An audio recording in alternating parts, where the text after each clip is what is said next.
2026 રોજ અબ્દુલ માજીદ સાહેબ મૌલાનાની મોહબ્બતમાં હું છેક લખનૌથી સફર કરીને અહીં પહોંચી ગયો, કારણ કે આ પહેલાં માજીદ સાહેબ ઘણીવાર ગુજરાત આવેલા અને મદરસાની તારીફ કરતા હતા. પહેલાં 1-2 વર્ષ પહેલાં પણ હું અહીં આવેલો.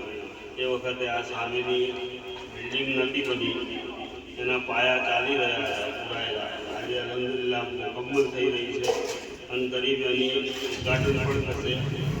અને આ સાથે જે આ બાજુ જે દર્શકાઓ છે તે વખતે પણ હતી, બહુ ખુશી થઈ. પહેલાં એ વખતે આવેલો ત્યારે મદરસામાં તલબા બી ઓછા હતા, અને 100થી ઉપર તલબા છે અને બહુ સારું કામ ચાલી રહ્યું છે. હું 24 કલાકથી મહેમાનખાનામાં આરામ કરું છું, છતાં પણ કોઈ જાતનું ડિસ્ટર્બન્સ કે કોઈ જાતનું શોર શરાબો સાંભળવા નથી મળ્યો. તે બદલ તમારો પણ મુબારક, તમને પણ મુબારકબાદ પાઠવું છું.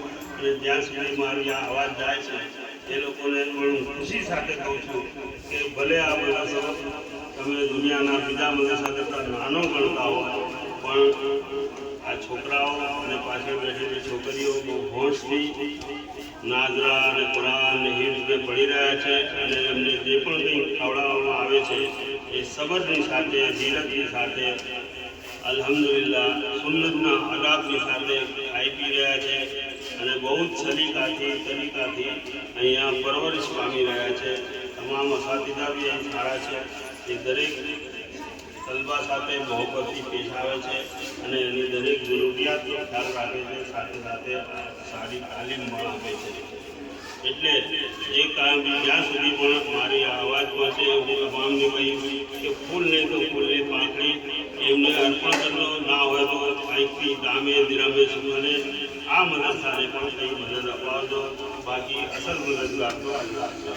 અલ્લાહ હર ચીજ પર કાદિર છે. હોઈ શકે છે કે આ મદરસામાંથી બીજા ખલીલ સિદ્દીકી પેદા થાય, બીજા મૌલાના આઝાદ રહમતુલ્લાહ અલૈહ પેદા થાય, બીજા મૌલાના સજ્જાદ નોમાની પેદા થાય. અલ્લાહ કબૂલ કરે.